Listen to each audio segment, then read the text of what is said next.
시편 103편 보시겠습니다. 오 네오나 주를 찬송하라. 시편 103편 말씀을 보시면 처음과 끝 말씀이 동일합니다. 오 네오나 주를 찬송하라. 시편 여러 말씀이 있습니다. 그 중에 다윗이 적은 시로서 가장 아름다운 시로 일컬어집니다. 가슴 깊은 곳에서부터 하나님을 찬송하고 싶은 시편 기자의 마음이 잘 드러나 있습니다. 여기 다윗의 시편은 다윗의 인생 후반기에 적혀져 있는 걸로 추정을 합니다. 다윗이 그동안의 삶을 지켜보면서 자기 삶을 돌이켜 보았을 때 하나님께서 자기에게 주신 베푸신 은혜가 어떠했는가, 그 은택이 어떠했는가 나열을 해줍니다. 뿐만 아니라 자신만이 은택을 받은 게 아니고 이제 더 시선을 돌립니다. 이스라엘 국가가 하나님 편에서 어떤 은혜를 받았는가, 또 국가 차원을 넘어 온 인류를 쳐다봅니다. 온 인류가 인간의 상태가 어느 정도였는데 하나님께서 이 인류를 어떻게 대하시는가. 이제 더 시편 기자가 다윗이 안목을 더 넓힙니다. 그래서 뒤 후반 구절에는 범우주적인 우주 안에 창조하시고 모든 것을 통치하시는 하나님의 통치하심을 보고 마음 깊은 곳에서 찬송하라. 그래서 이 말씀을 처음부터 점진적으로 이렇게 확대해 나갑니다. 또 이 말씀이 우리에게 큰 위로가 되고 은혜가 되는 것은 자신의 간증입니다. 다윗의 인생의 굴곡에 많았습니다. 산전수전 다 겪었습니다. 저와 여러분처럼 허물이 많고, 또 다윗은 간음죄와 살인죄를 저질렀습니다. 율법으로 용서받을 수가 없습니다. 마땅히 왕이라 할지라도 죽임을 당해야 했습니다. 그런데 그의 일생이 하나님께 용서를 받고 큰 은혜를 입어 이제 인생 말년에 자신의 인생을 돌이켜 보니까 이 모든 것이 하나님의 은혜였습니다. 하나님의 은혜를 생각하니까 내가 찬송하지 않을 수가 없다. 너무너무 감사하다. 이런 마음이 마음속에 녹아져 있습니다. 가슴이 벅찬 감동이 오는 겁니다. 여기 성도들도 마찬가지야 됩니다. 그래서 우리가 성경을 보고 신앙생활 하는 것은 하나님과의 깊은 인격적인 교제를 나눌 줄 있어야 됩니다. 그냥 지식을 쌓기 위해 그냥 뜬구름 잡는 식으로 남의 하나님이니까 나도 부르는 식으로 그렇게 신앙생활 해서는 안 됩니다. 그냥 하나님은 계신 것 같고 안 믿으니까 찝찝해서 예배를 안 드리면 찝찝해서 나오고 이런 식으로 신앙생활 해서는 안 됩니다.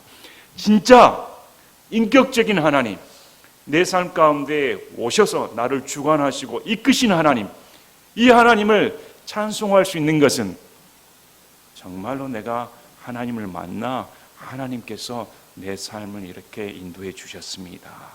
이런 고백이 마음속에 있어야 됩니다. 그래서 우리가 잠시 교리 논쟁이나 아니면 신학적인 다툼 접어놓고 우리가 정말로 하나님을 찬송할 수 있는가? 우리 마음 깊은 곳에서 하나님께 감사하고 있는가? 어떤 점에서 나는 하나님을 감사하지 않을 수가 없는가? 다시 한번 말씀을 보시면서 이 시편 기자의 다윗처럼, 우리 다윗은 우리 신앙의 선배입니다. 훌륭한 선배입니다. 이런 훌륭한 신앙 선배가 겪었던, 체험했던 하나님은 어떤 분이셨을까? 그리고 그 하나님이 바로 저와 여러분 가운데 있으십니다. 제가 어제 우리 아들한테 나는 오늘 하나님 만나러 가야겠다, 좀 기도 좀 해야겠다 했더니 아침에 일어나 우리 아들이 저에게 아버지 하나님 만나셨습니까? 그래서 내가 무슨 소리니?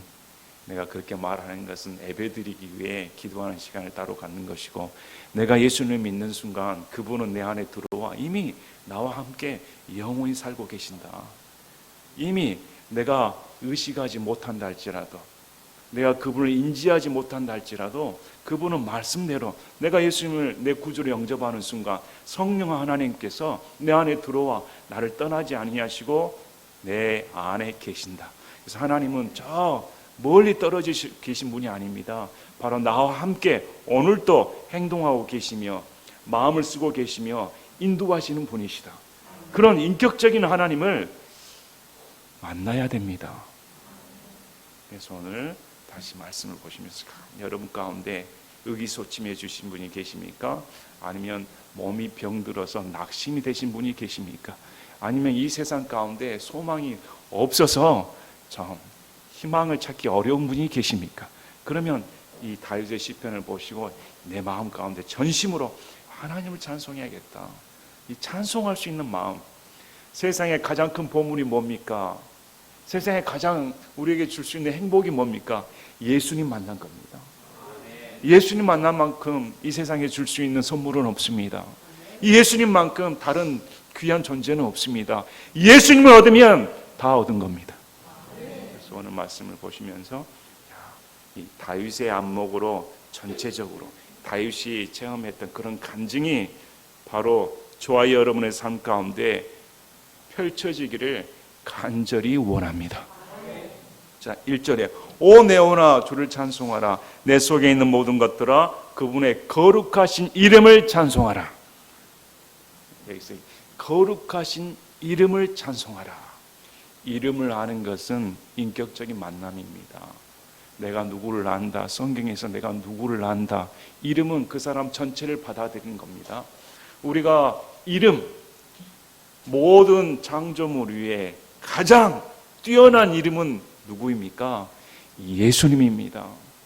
우리가 예수님을 생각하면 저는 그렇습니다. 어떻게 죄인된 내 입으로 예수님의 이름을 부를 수가 있을까? 어떻게 죄 가운데 사는 이 더러운 이름으로 감히 입에 담을 수 없는 예수님이란 그 단어, 그 이름을 감히 내 입으로 뱉을 수가 있을까?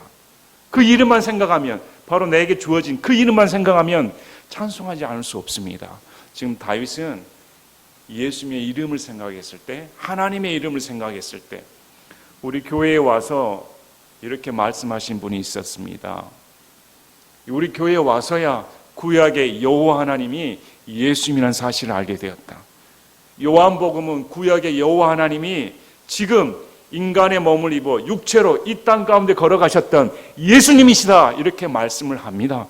다윗이 고백하고 있었던, 이사야가 보았던 온 왕자를 다스리고 저 하늘 위에 보좌에 앉으신 그 여호와 하나님이 예수님이시다 이렇게 말씀을 합니다. 우리가 예수님을 생각할 때 어떻게 마음을 품어야겠습니까? 예수님이 나의 하나님이십니다. 그리고 예수님을 생각하면 찬송하지 않을 수 없다. 근데 찬송이 그냥 아닙니다. 내 속에 있는 모든 걸 다 동원해서 내 육체에 속한 모든 것들을 피 한 방울조차 세포 하나하나조차 다 동원해서 온 전심을 다해 찬송하라 이렇게 말을 합니다. 여러분 이런 감격을 한번 누려보신 적이 있습니까?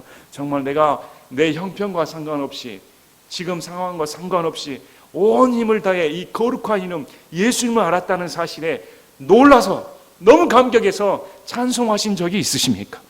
지금 다윗은 그렇게 말합니다. 이 거룩한 이름을 생각하니 내 속에 있는 모든 것들아 세포 하나하나까지 전부 총동원해서 그분을 찬송하고 싶다. 찬송해야 마땅하다. 그래서 구원받은 성도들은 찬송이 의무입니다. 찬송이 당연한 겁니다. 그냥 나와야 됩니다. 그냥 당연히 하나님을 찬송합니다. 이렇게 돼야 됩니다. 그래서 오 내 영혼아 주를 찬송하며 그분의 모든 은택을 잊지 말지어다. 지금은 다윗이 다윗 스스로에게 말을 하고 있습니다. 다윗이 다윗 스스로에게 다윗아 네가 지금 그동안에 있는 은택을 생각하면 찬송하지 않을 수 없다. 모든 은택을 기억해 보라. 그래서 뒤에 그 은택의 종류에 대해서 열거를 합니다. 이것은 다윗이 체험한 겁니다. 다윗이 자신의 삶 가운데 베풀어 주신 하나님의 은택을 나열하며 이 은택을 생각하니 내가 감사치 않을 수 없다. 또 아울러 앞으로 우리가 부활하여 휴거되어 하나님 왕자 앞에 섰을 때 벌어질 일을 앞당겨서 마치 묘사한 것처럼 적혀진 말씀이기도 합니다. 그래서 그 은택이 어떤 것이었는가? 먼저 첫째가 그분께서 내 모든 불법을 용서하셨다. 다른 무엇보다 가장 큰 은혜, 가장 큰 은택이 내 죄들을 용서해 주셨습니다. 다른 것이 중요한 것이 아니고 내게 베풀어 주신 가장 큰 은혜는 내 죄들이 용서함 받은 것입니다. 여러분들의 죄들이 용서함 받으셨습니까? 예수님의 십자가 피로 말미암아 구속의 은혜에 여러분의 모든 죄가 용서함 받은 사실을 아십니까? 여러분들의 죄들이 용서함 받았다면 그 은택을 잊지 말아야 됩니다. 우리는 죽어 마땅했습니다. 지옥 가야 됐습니다. 내 죄 때문에, 하나님을 거부하는 불신의 죄 때문에 내 죄값을 지고 마땅히 하나님부터 벌을 받아 지옥 가야 할 마땅하였습니다. 그런데 하나님께서 단지 예수님을 받아들였다는 이유만으로 내 행위와 상관없이 거저 주시는 은혜의 선물을 주셨습니다. 구속해 주셨습니다. 그 은혜를 생각하면 감사하지 않을 수 없다. 그래서 다른 모든 것보다 내 불법을 용서함 받았습니다. 특히 다윗은 용서받을 수 없는 죄를 저질렀습니다. 간음죄, 살인죄를 저질러서 죽어 마땅할 자였습니다. 그런데 그 범법들을 하나님께서 다윗이 회개했을 때, 고백했을 때 그 고백을 받으시고 그 회개를 받으시고 용서를 베풀어 주셨습니다. 죽이지 않으셨습니다. 그 은혜를 생각하면 감사하지 않을 수 없다. 여러분 성도들에게 가장 큰 은혜는 무엇입니까? 여러분의 마음 가운데 가장 기쁨의 근원이 무엇입니까? 정말 무엇 때문에 감사하며 살 수가 있습니까? 지옥 가지 않아서, 내 죄가 형벌을 받지 않아서, 그분의 용서함 때문에 너무 감사합니다. 이것이 첫째 이유가 되어야 됩니다. 그리고 두 번째 이유가 나옵니다. 내 모든 질병을 고치시며. 다윗은 어떤 질병에 시달렸는지 모릅니다. 그러나 그가 심각한 질병에 걸리는 것은 사실입니다. 그랬을 때 하나님께서 그의 기도를 들어주시고 질병을 고치셨습니다. 우리 하나님은 고치시는 분이십니다. 우리 하나님은 바로 여러분의 질병을 고치실 수 있으신 분이십니다. 여기 계신 분들도 저를 포함해서 저도 마찬가지입니다. 과거의 질병에 놓여서 도저히 고침을 받을 수가 없었습니다. 그런데 하나님께서 불쌍히 여겨주셔서 저에게 병을 고쳐주시는 은혜가 있습니다. 그 은혜를 생각하면 참 놀랍다. 마찬가지로 성도들 가운데 병에 시달리시는 분들, 도저히 내 머리로는 이런 병에서는 헤어날 수 없을 거야, 이렇게 생각하시는 분들 지금 여기 보시길 바랍니다. 질병이 단수가 아닙니다. 모든 질병입니다. 우리가 생각하는 이 병은 안 될 거야, 아닙니다. 하나님께서는 못 고치실 병이 없으십니다. 그래서 여러분의 과거를 돌이켜 보시길 바랍니다. 의사의 손길을 통해, 병원의 손길을 통해, 또 우리 몸으로는 어찌할 수 없었던 그런 과정 중에 하나님의 은혜 가운데 고침받으신 분들 많이 계실 겁니다. 이런 병고침의 은혜를 생각하니 하나님 감사합니다.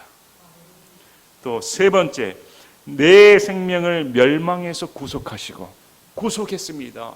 자기 생명을, 맞습니다. 우리 예수님께서 우리 생명을 구속해 주시러 오셨습니다. 멸망시키지 않기 위해 오셨습니다. 죽을 수밖에 없었던 인생을 우리 예수님께서 대신 죽어 주셨습니다. 구속하신 그 은혜를 생각하면 멸망받아야 되는데, 처벌받아야 되는데 구속해 주셨다. 또 아울러 다윗은 삶 가운데 많은 생명의 위협에 노출되었습니다. 사울 왕으로부터 목숨이 위협받는 쫓기는 신세가 될 때가 많았습니다.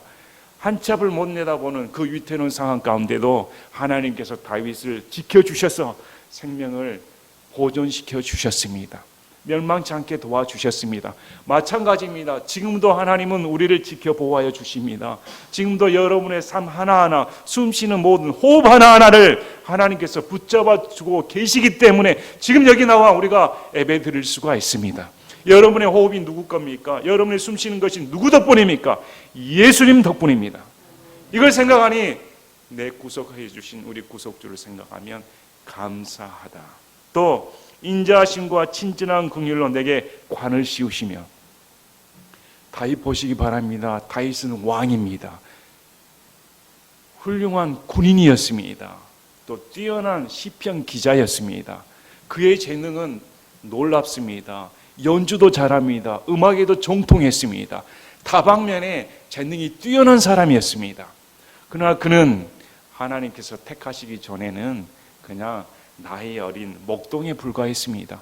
그런 어린아이를, 다름없는 그런 어린아이를 하나님께서 불러주시고 이제 다윗 왕으로, 이스라엘의 왕으로, 치리자로 삼아주셨습니다. 그런데 그가 지금 어떻게 고백합니까? 내게 관을 씌워주시는 분, 내가 왕이 되는 것은 무엇 때문에 가능했는가? 그분의 친절과 긍휼 때문에 가능했다. 하나님의 전적인 은혜였습니다. 여러분, 우리가 예수님 앞에 섰을 때 예수님께서 우리에게 의의 면류관, 또 다른 면류관을 주실 수가 있습니다. 그런 관을 씌워주실 때 내가 잘나서가 아닙니다. 내 능력을 보고 하신 것이 아닙니다. 솔직히 우리 구원받은 은혜가 우리 덕택입니까? 여기 앉아 있어서 하나님께서 우리에게 관을 씌워주신 이유가 우리가 잘나서입니까? 전혀 아닙니다. 우리를 보면 얼마나 허점투성인지요, 오물투성인지요, 실수투성인지요, 죄 덩어리인지요. 그런데 하나님께서는 우리에게 친절과 긍휼로 내게 영광의 관을 씌워주셨다. 지금 다윗이 이렇게 고백을 합니다. 왕인 다윗이 이렇게 고백을 했다면 우리는 어떨까요? 겸손해져야 됩니다. 정말 하나님의 은혜입니다. 이 모든 은택을 생각하면 제가 찬송하지 않을 수 없습니다.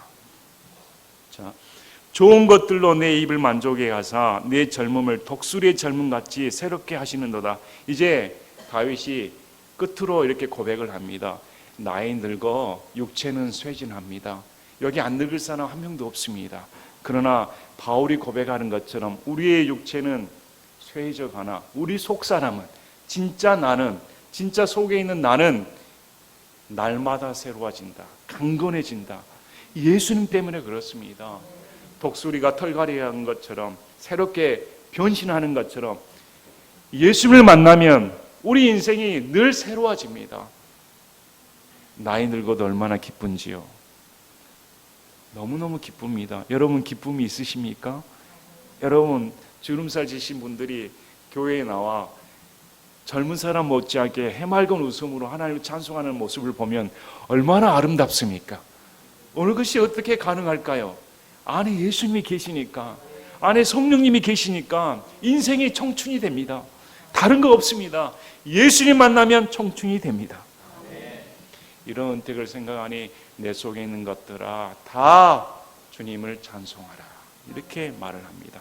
이제 고개를 돌립니다. 고개를 돌려 더 넓게 지금 다윗이 자신의 간증에서 벗어나 시야를 높입니다. 그리고 하나님이 어떤 분이신가? 주께서 압제받는 모든 자를 위해 의와 판단의 공의를 집행하시는도다.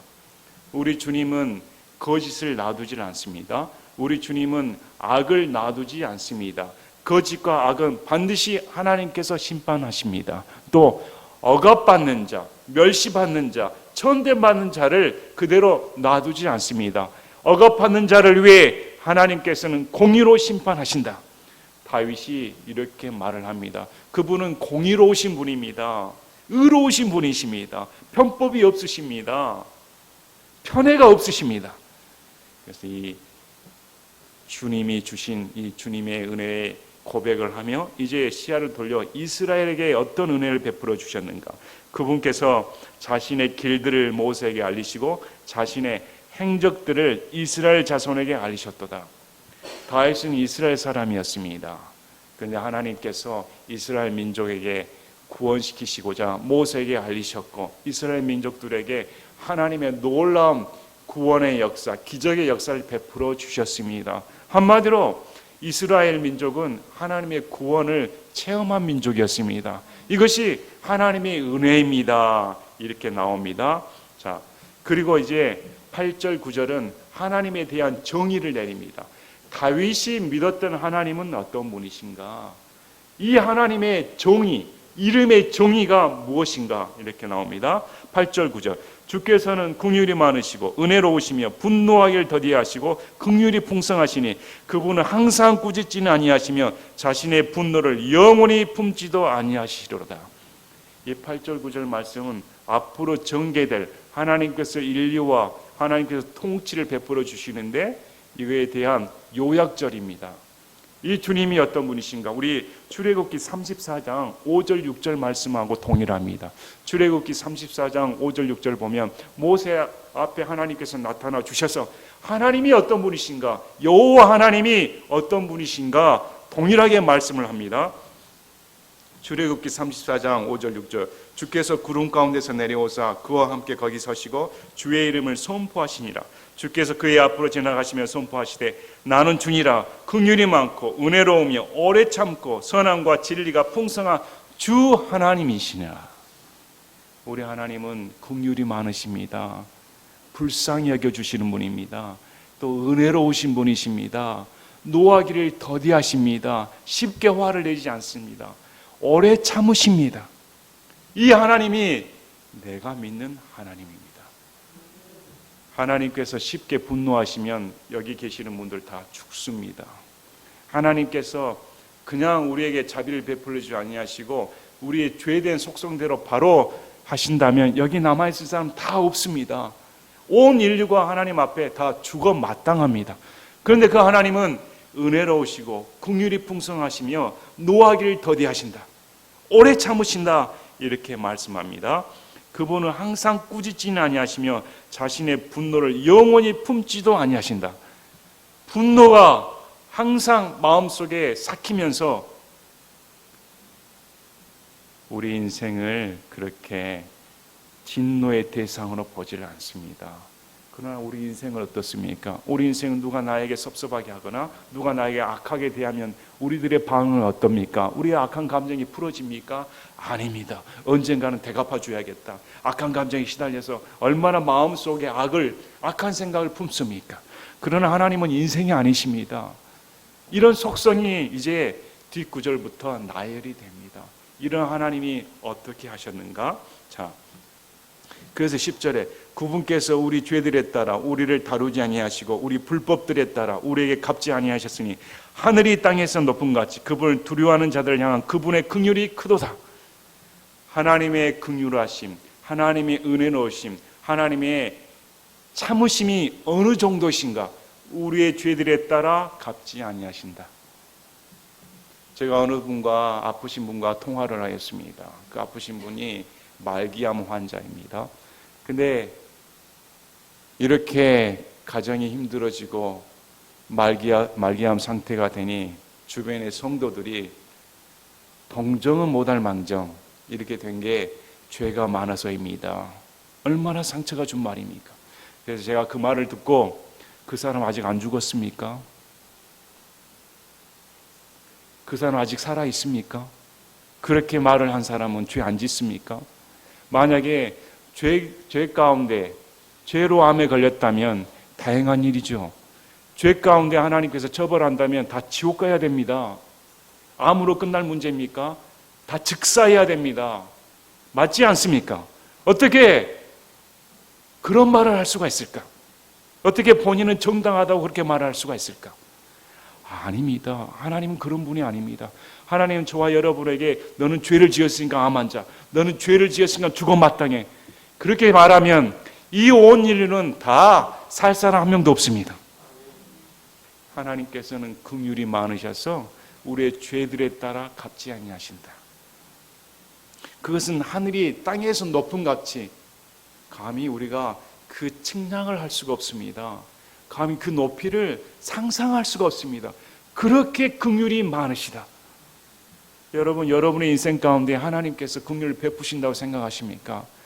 그러나 우리가 낙담하는 이유, 하나님께 실망하는 이유, 하나님께 원망하는 이유는 하나님의 긍휼을 모르니까 그렇습니다. 하나님의 긍휼의 높이를 모르니까 우리 생각으로 생각하니까 쉽게 하나님을 원망합니다. 내 삶을 저주하기 쉽습니다. 내 형편을 탓하기 쉽습니다. 그냥 소망을 잃어버리기가 쉽습니다.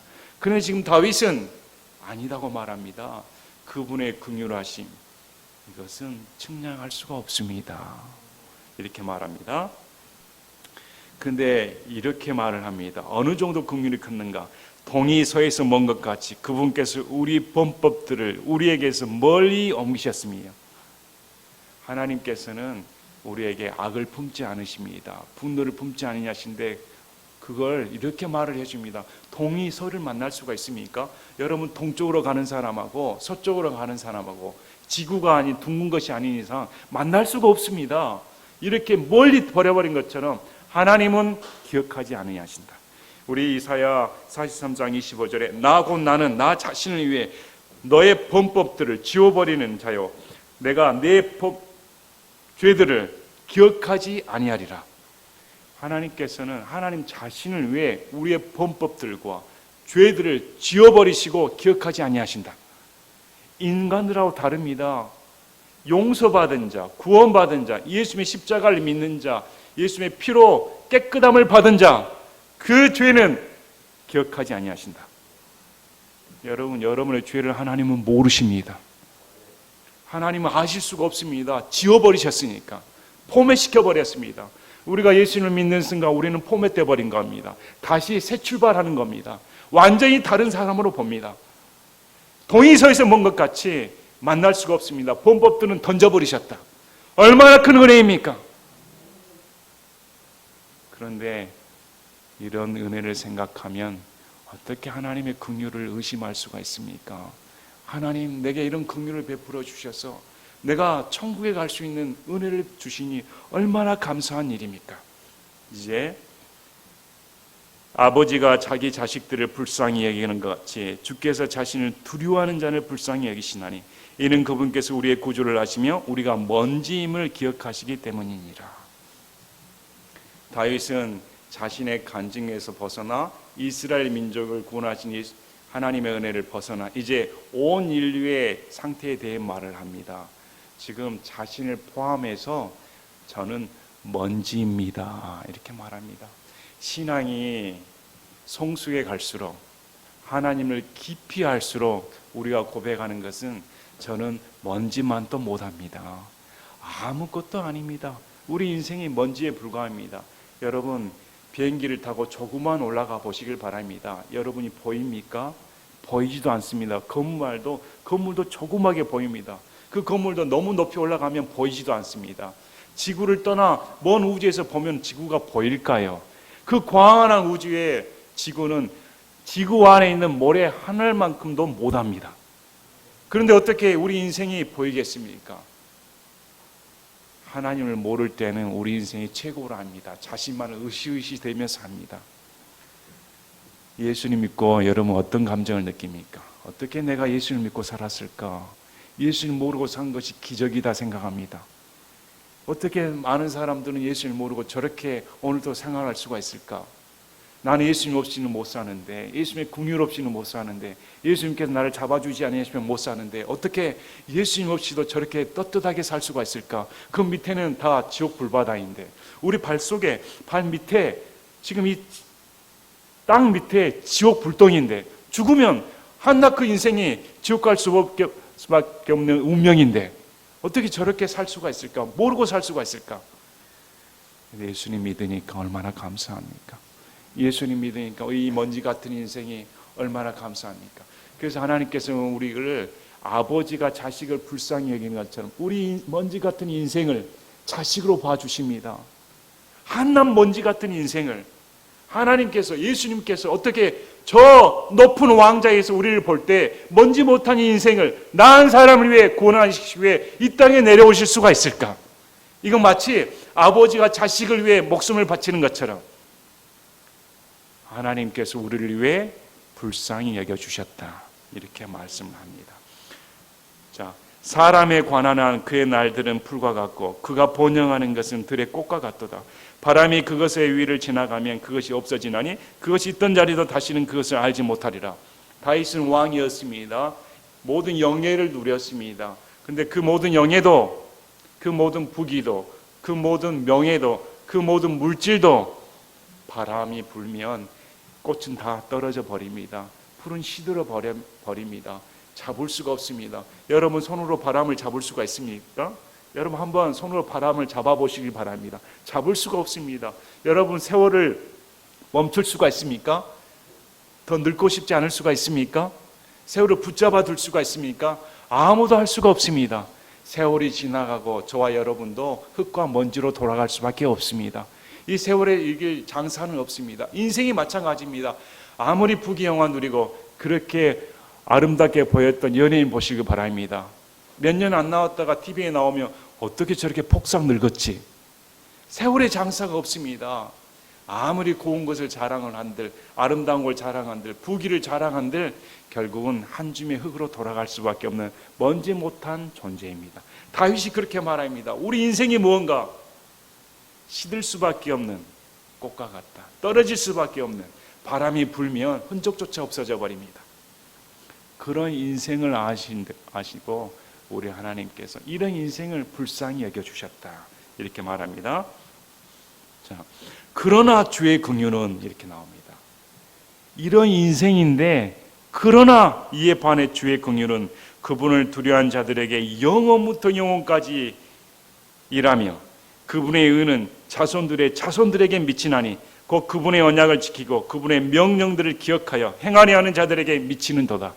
이런 인생 가운데 그러나 주의 긍휼을 베풀어 주시는데 그 긍휼은 믿는 자에게, 하나님을 두려워하는 자에게 영원부터 영원까지 이른다. 자손부터 자손까지 이른다. 어떤 자들에게? 그의 말씀을 이행하고 준행하는 자들에게 하나님께서 긍휼을 베풀어 주신다, 이렇게 말씀을 합니다. 요한계시록 3장 20절은 이렇게 말씀합니다. 내가 문 앞에서 서서 두드리노니 누구든지 내 음성을 듣고 문을 열면 내가 그에게 들어가 그와 함께 만찬을 먹고 그도 나와 함께 먹으리라, 이렇게 말씀을 합니다. 우리 예수님은 두드리는 분이십니다. 그러나 마음의 문을 여는 것은 각자가 해야 됩니다. 우리 하나님께서는 그냥 일방적으로 문을 박차고 들어오신 분이 아닙니다. 왜? 인격적인 분이십니다. 우리를 인격으로 대우하십니다. 우리에게 마음 문을 열라고 두드리신 분이시지 그냥 박차고 들어가 점령하신 분이 아닙니다. 내가 마음 문을 열고 주님을 받아들인 것은 각자의 선택의 몫입니다. 그분의 음성을 들으면 마음 문을 열어야 됩니다. 마음 문을 열고 저는 주의 말씀을 지키겠습니다. 하나님의 명령에 따르겠습니다. 하나님께서 내 인생을 지배해 주시길 바랍니다. 저는 긍휼을 원합니다. 불쌍히 여겨 주시길 바랍니다. 여러분, 우리에게 뭐가 필요할까요? 하나님께서 우리에게 원하신 걸 뭘까요? 우리의 기도 제목이 뭡니까? 주여 불쌍히 여겨 주시길 바랍니다. 여러분, 불쌍히 여겨 주시길 기도하시길 바랍니다. 불쌍히 여김을 받아야 됩니다. 우리 인생이 뭡니까? 주여 내 인생을 생각하니 하나님께 먼지 못한 인생입니다. 주여 나를 불쌍히 여겨 주시길 바랍니다. 이러한 자에게 하나님께서는 영원까지 긍휼을 베풀어 주신다. 그래서 하나님께서는 그 이름을 믿는 자, 하나님의 아들의 권능을 주셨습니다. 예수를 믿음으로 말미암아 믿는 자에게는 하나님의 아들이 되는 권능을 부여해 주셨으니 우리가 예수를 믿자마자 하나님의 아들이 되었습니다. 이 주의는 박탈되지 않습니다. 영원한 주의입니다. 영원히 하나님의 아들이 되어 하나님의 상속유업자가 되었습니다. 무엇 때문에? 우리를 긍휼히 여겨주신 하나님의 은혜 때문에. 지옥 갈 자식에서 천국의 자식, 하나님의 아들의 호적으로 옮겨버렸으니, 마귀의 자식에서 호적이 바뀌어 하나님의 호적에 올라버렸으니 얼마나 놀라운 은혜입니까? 감사해야 된다, 이렇게 말씀합니다. 자, 그래서 이제 19절부터는 이 구원의 은혜를 범우주적으로 봅니다. 다윗이 범우주적을 보면서 주께서 자신의 왕자를 하늘들에 예비하셨으므로 그분의 왕국이 모든 것을 다스리는도다. 자신의 인생뿐만 아니라 이스라엘뿐만 아니라 온 지구뿐만 아니라 이 온 우주 만물을 보았더니 하나님께서 왕자들을 높이 올려 그 왕자 계신 하나님께서 모든 것을 통치하신다. 하나님께서 저와 여러분뿐만 아니라 모든 것을 통치하시는 전능하신 하나님이시다, 이렇게 말합니다. 능력이 뛰어나고 그분 말씀에 음성의 귀를 기울여 그분의 명령들을 행하는 주의 천사들아 너희는 그분을 찬송하라. 이제 인생들뿐만 아니라 천사들아 주를 찬송해라, 이렇게 말을 합니다. 또 그분의 모든 군대들아 그분께서 기뻐하신 일을 행하는 그분의 섬기는 자들아 너희는 주를 찬송하라. 천사들뿐만 아니라 다른 무리들, 군대들아 모두가 다 주를 찬송하라. 그리고 22절에 그분께서 통치하시는 모든 곳에 있는 그분의 모든 작품들아 주를 찬송하라. 오 내 영혼아 주를 찬송하라. 하나님께서 창조하신 모든 작품들, 인간, 동물들, 천사들, 모든 영적인 생명체들 다 할 것 없이 모든 하나님께서 창조하신 작품들은 전부 통치자이신 하나님을 찬송해라.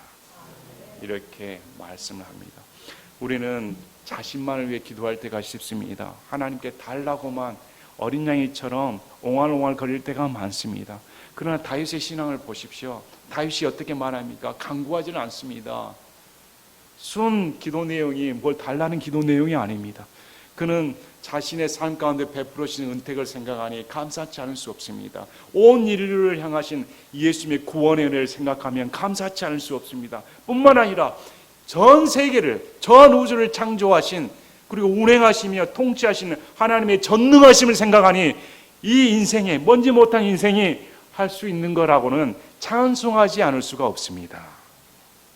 그래서 오 내 영혼아 찬송하라, 이렇게 결론을 맺습니다.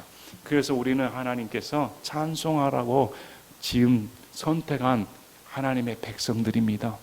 여러분, 우리가 할 수 있는 게 뭡니까? 내 입으로 할 수 있는 거, 찬송은 누구나 할 수 있습니다. 여러분, 찬송은 입이 있으면, 마음이 있으면, 내 손이 있으면 누구나 할 수 있습니다. 여러분 못 하십니까? 근데 왜 못 할까요? 마음이 없으니까, 마음이 동하지 않으니까, 마음이 악해지니까, 마음이 사악해져 버렸으니까, 굳어져 버렸으니까. 이 마음이 하나님의 말씀으로 부서져야 됩니다. 하나님의 은혜로 깨어져야 됩니다. 내 눈이, 내 인식이 바뀌어져야 됩니다.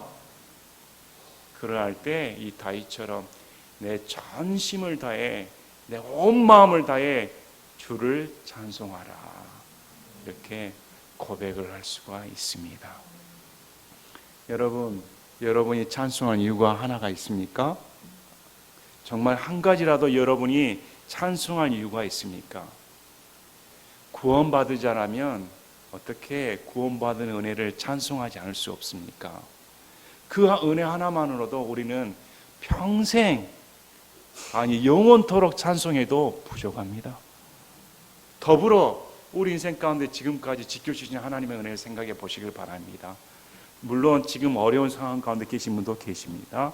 아프신 가운데도 계십니다. 그러나 지금까지도 인도하신 그분이 우리를 붙잡고 계신다는 은혜를 생각하면 감사합니다. 내 허물에도 불구하고 저도 우리 예수를 믿고 따른다고 하면서 늘 배신합니다. 어떻게 내가 예수를 믿고 목사가 되었으면서 하나님을 섬긴다고 하는데 내 형편을 보면 왜 이 모양일까? 왜 나는 예수를 믿는다면서도 이렇게 죄 많은 인생을 살까? 그래서 너무 부끄럽기도 하고 자괴감이 듭니다. 그러나 말씀을 보니 하나님께서 나를 죄에 있는 그대로 보질 않으신다. 그냥 내 죄들에 따라 너를 대하지 아니하신다. 불쌍히 여기신다. 우리 인생을 아십니다. 무엇보다 연약하여서 쓰러지는 존재인 줄 아신다는 사실입니다. 죄를 지을 수밖에 없는 존재인 줄 아십니다. 그래서 우리에게 긍휼을 베풀어 주십니다.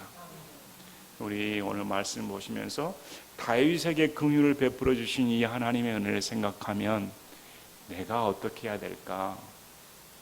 내게 베풀어 주신 하나님의 은혜를 생각하면 다윗처럼 찬송해야겠다, 감사해야겠다, 내 속에 있는 모든 것들아 찬송하라. 신앙의 말년이 들었을 때, 우리의 신앙을 정리할 때 이 다윗의 고백이 우리의 고백이 되었으면 합니다. 우리 신앙의 종착지에 섰을 때 그분께서 자, 내 불법들을 용서하시고 내 모든 질병을 고치셨으며 또 내 생명을 멸망에서 구속하시고 인자하심과 친절한 긍휼로 내게 관을 씌워주시며 좋은 것들로 내 입을 만족해 하사 내 젊음을 독수리의 젊음같이 새롭게 하셨습니다. 이렇게 이 고백이 내 고백이 되어 하나님을 찬송할 수 있는 저와 여러분이 되시기를 진심으로 바랍니다. 제가 기도하고 마치겠습니다.